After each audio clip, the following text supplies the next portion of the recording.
નમસ્કાર, હું નીલમ ખારેચા. આપ જોઈ રહ્યા છો મહામંથન મંતવ્ય ન્યૂઝ. હું આજે ક્યાં છું એ જગ્યાની વધારે વાત કરવાની જરૂર નથી, કારણ કે મારી પાછળની આ જગ્યા જોઈને તમે સમજી ગયા હશો કે હું ક્યાં છું. વાત કરી રહી છું વડનગરની, એવી જગ્યા કે જે પોતાની અંદર 2500 વર્ષ જૂનો ઇતિહાસ સંઘરીને બેઠી છે. આ જગ્યા આમ તો પોલિટિકલી પણ ઘણી બધી વખત ચર્ચામાં આવતી રહેતી હોય છે, પરંતુ આજે આપણે જે વાત કરવાની છે તે આ જગ્યાના વારસાની, અહીંની સંસ્કૃતિની વાત કરવાની છે.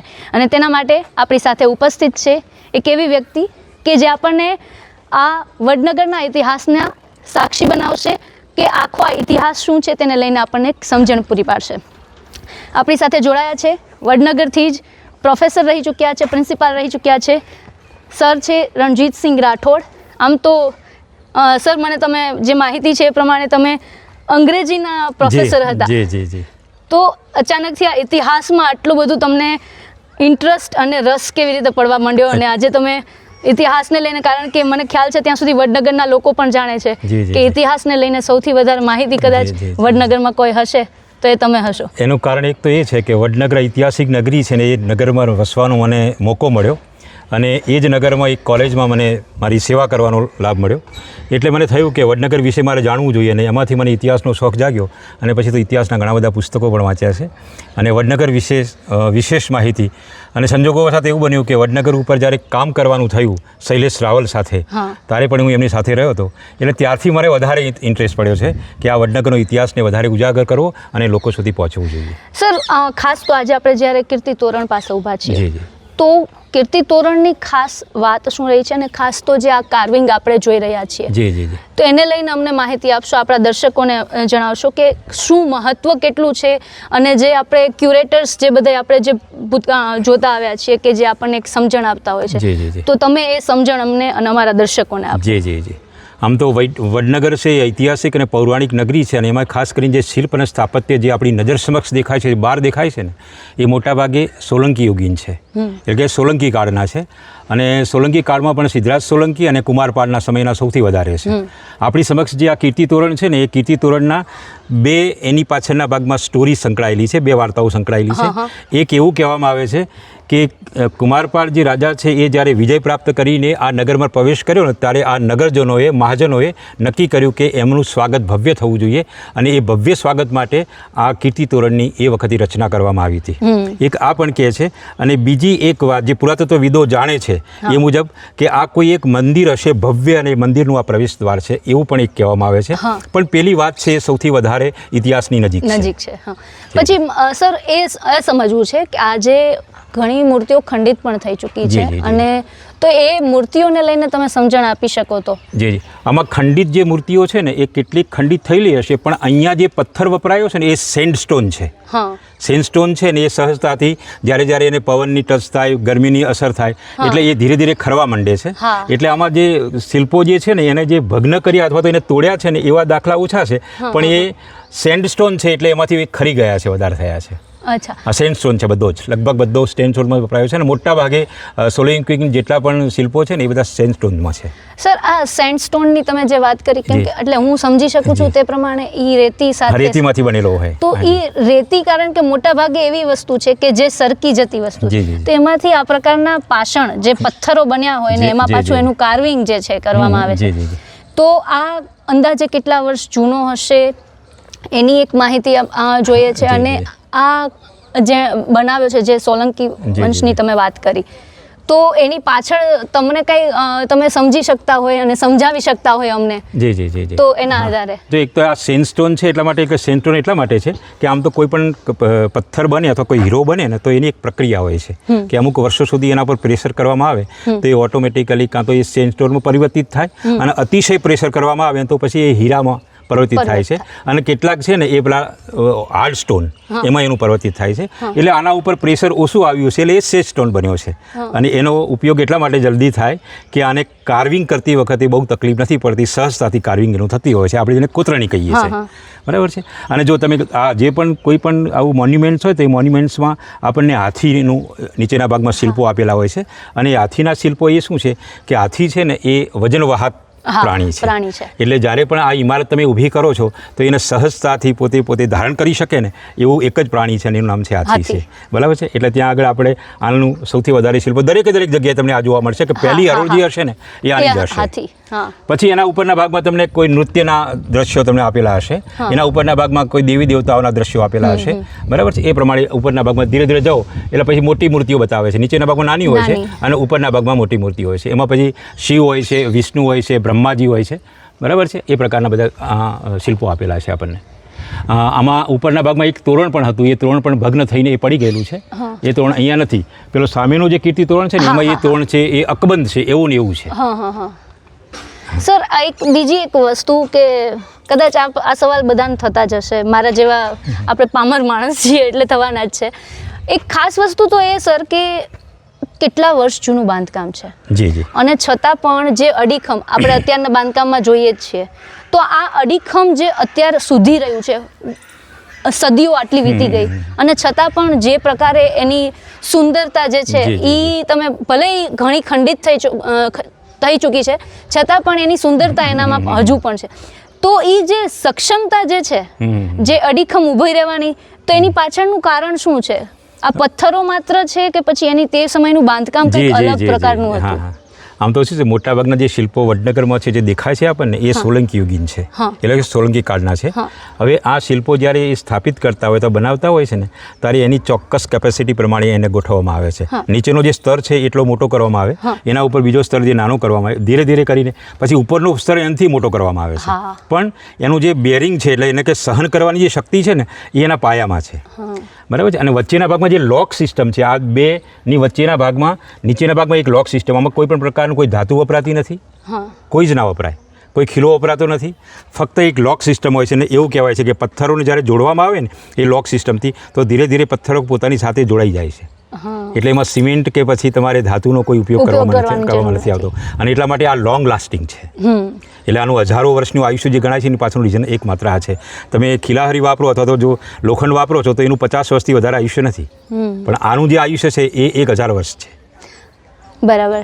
બહુ સુંદર માહિતી સર. આ સિવાય બીજી એક વાત એ જાણવી છે, વડનગરની જ્યારે વાત આવે, આમ તો ઘણા બધા મોન્યુમેન્ટ્સ છે જ વડનગરમાં, પણ કીર્તિ તોરણ એમાંથી ખૂબ જ ખાસ. જી.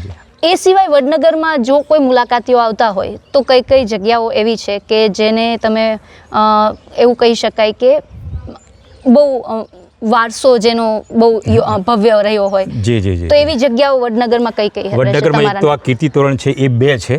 એ બંને કીર્તિ તોરણ જોવા જેવા છે. અને કીર્તિ તોરણની નજીકના ભાગમાં જ એક ઝંઝનિયો કૂવો છે, પણ એ પણ પુરાતત્વની દ્રષ્ટિએ બહુ પુરાણો છે, એટલે એ પણ જોવા જેવો છે. એટલા માટે જોવા જેવો છે કે એનો જે અવાજ છે ને વિશિષ્ટ પ્રકારનો છે ને એટલા માટે એનું નામ છે ઝંઝનિયો કૂવો છે. અને મોટાભાગના મુલાકાતીઓ જ્યારે પણ વડનગરમાં આવે છે ત્યારે એ ઝંઝનિયા કૂવાની મુલાકાત લે જ છે.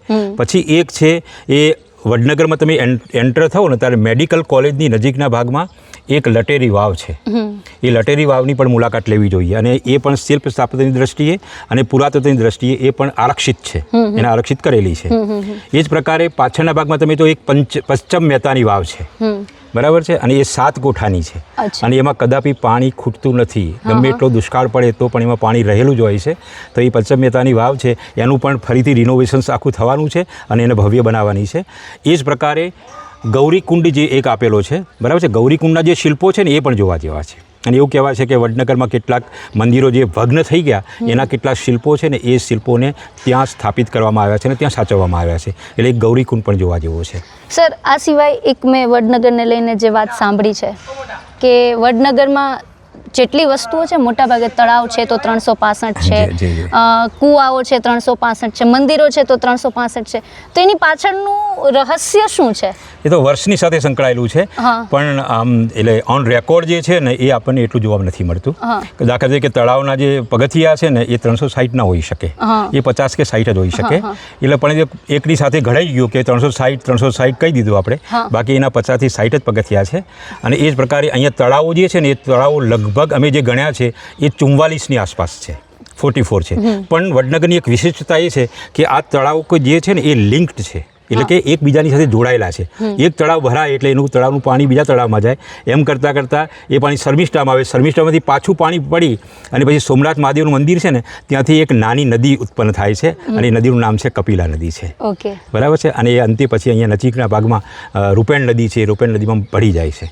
સર એક બીજી વસ્તુ કે આપણે જે આપણો વારસો છે તેને સાચવવાની જ્યારે વાત આવે તો યુવાઓ છે તે હજુ એના તરફ એટલા વળ્યા નથી, ઢળ્યા નથી. તો આ ઇતિહાસને સંઘરવા માટે, સાચવવા માટે સરકાર તો પ્રયાસ કરતી જ હોય છે, પણ યુવાઓ તે તરફ દોરાય તે માટે આપનું શું માનવું છે? એમાં તો સૌથી પહેલાં તો ઇતિહાસનું જ્ઞાન હોવું જોઈએ અને પોતાનો ઇતિહાસ ભવ્ય છે એનું ગૌરવ હોવું જોઈએ. આ બે વસ્તુ જો તમે એમાં ઉત્પન્ન કરી શકો અથવા તો એમાં ઊભી કરી શકો તો ચોક્કસ છે કે આપણો જે આ વૈભવ વારસો છે એ વારસા તરફ એ વળી શકે છે. બિલકુલ બિલકુલ. સર એક ઇતિહાસને લઈને બીજી એક પણ કે વાત કે વડનગરને લઈને ખાસ વાત કરીએ તો વડનગરનો ઇતિહાસ છે તેની ગુજરાતમાં ઓળખને લઈને આપનું શું માનવું છે? કારણ કે જ્યારે ગુજરાતના ઇતિહાસની વાત આવે તો આપણે પાટણની વાવની વાત કરીએ છીએ, સૂર્ય મંદિરની વાત કરીએ છીએ, પણ વડનગર છેલ્લા 2-5 વર્ષમાં ચોક્કસથી ગુંજતું થયું છે. તો આપનું શું માનવું છે આ મુદ્દે? ના, વડનગર તો 2-5 વર્ષથી નહીં, લગભગ 1956થી ગુંજતું થયું છે. અને આમ તો જોઈએ તો વડનગર એવું હતું કે વડનગરમાં ઉત્તર ગુજરાતમાં પહેલી લાઇટ વડનગરમાં હતી. એટલે વડનગર પહેલાં ભવ્ય હતું, આજે ભવ્ય છે ને મોદી સાહેબના આવ્યા પછી એનાથી વધારે ભવ્ય બન્યું છે, થયું છે. એમાં તો પેલું છે જ નહીં, પણ એની ભવ્યતા જે છે ને એ જે દરબાયેલી હતી ને, દરબાયેલી એ પછી નીકળી, લગભગ 2005 પછી નીકળવાનું ચાલુ. પોલિટિકલ વેમાં આપણે જોઈએ તો ચોક્કસથી મોદી સાહેબનું ગામ છે એટલે એ દ્રષ્ટિએ તો આપણે બધા જાણતા જ હોય, પણ એનો ઇતિહાસ આટલો ભવ્ય છે એ વાત જે તમે વાત કરી કે એક સમય સુધી બહુ એનો ભવ્ય ઇતિહાસ રહ્યો હતો, પરંતુ જે હવે ફરી પાછું એક છે પણ એ સસ્ટેન રહે, એ યથાવત રહે એના માટેની વાત છે. એના માટે તો આમ તો વડનગર ઉપર લખાયેલા જે પુસ્તકો છે એ પુસ્તકોમાં એક પુસ્તક છે કભા દવેનું, કનૈયાલાલ ભાઈશંકર દવે પુસ્તક લખ્યું છે. ખૂબ સરસ પુસ્તક છે ને એનું ટાઇટલ છે વડનગર. એટલે સૌથી પહેલાં પુસ્તક આપણને એ મળે કે જેમાં આપણને વડનગરની માહિતી સારી એવી મળે છે. બરાબર છે. પછી એક દેસાઈ સાહેબ છે, એમને પણ વડનગર ઉપર એક પુસ્તક લખ્યું છે. પછી રાવત સાહેબે એક આર્ટિકલ વડનગર ઉપર લખ્યો છે, પણ એમને પર્ટિક્યુલરલી જે બૌદ્ધ સાઇડ નીકળી છે ને એના ઉપર લખ્યો છે, એટલે એનો રેફરન્સ તરીકે ઉપયોગ આપણે કરી શકીએ. પછી એક આઈને અકબરી છે, એમાં પણ આપણને વડનગરનો ઉલ્લેખ મળે છે. પછી કેટલાક તામ્રપત્રો મળ્યા છે, બધા વિશેષ રાજ્યોમાં, એટલે ગુજરાતમાં પણ પડ્યા છે, ગુજરાત બહાર પણ મળ્યા છે કે જેમાં વડનગરનો ઉલ્લેખ હોય. એટલે એના અભ્યાસ દ્વારા પણ આપણે વડનગરને જાણી શકીએ. પછી સ્કંદ પુરાણ છે ને, એ સ્કંદ પુરાણમાં પણ આપણો વડનગરનો ઉલ્લેખ છે. સ્કંદ પુરાણમાં એક આખું ચેપ્ટર છે, એનું નામ છે નાગરખંડ, તો એ વડનગર વિશેનું છે, તો એને પણ વાંચીએ તો પણ આપણે વડનગરની માહિતી મળે. લિંગ પુરાણમાં પણ આપણને વડનગરનો ઉલ્લેખ મળે છે. મહાભારતમાં પણ કેટલા વર્ષોનું આપણે ગણી શકીએ? આમ તો વડનગર જે અત્યારે હાલ બધા જે માને છે 2500 વર્ષ છે, જો મહાભારતમાં એનો ઉલ્લેખ મળતો હોય તો એ 5000 વર્ષથી પણ વધારે જૂનું છે. એટલે કે જેટલું કાશી જૂનું છે ને એટલું જ વડનગર જૂનું છે. બિલકુલ સર, તમે બહુ સરસ જે સમજણ આપી છે અમારા જેવા એવા લોકોને કે જે માત્ર ઇતિહાસને જાણવા માંગતા હોય પરંતુ એની નજીક એટલા જઈ નથી શકતા. અમારી સાથે જોડાયા, અમારી સાથે વાતચીત કરી તે બદલ આપનો ખૂબ ખૂબ આભાર.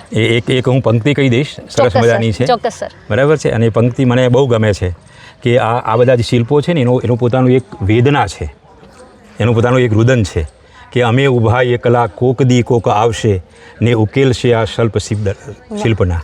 એના જે શબ્દો છે એની વેદના છે ને એ આપ જેવા આવો અને એને ઉકેલો. બરાબર છે. ધન્યવાદ. આભાર સર અમારી સાથે જોડાયા તે બદલ. તો જો તમે પણ વડનગર આવવાના હોય, વડનગર અને અહીંયા ઇતિહાસના સાક્ષી બનવા માંગતા હોય તો આ જગ્યાની ચોક્કસથી મુલાકાત લેજો. વડનગરમાં માત્ર કીર્તિતોરણ એક જ નહીં, એ સિવાય બહુ બધી જગ્યાઓ છે કે જેને તમે આવી અને જોઈ શકો છો અને આ ઇતિહાસ કેટલો ભવ્ય છે તેને માણી શકો છો. આપને અમારો વિડીયો કેવો લાગ્યો અમને કમેન્ટ બોક્સમાં જણાવો અને અમારી ચેનલ મહામંથન મંતવ્ય ન્યૂઝને લાઇક, શેર અને સબસ્ક્રાઈબ કરવાનું ચૂકશો નહીં.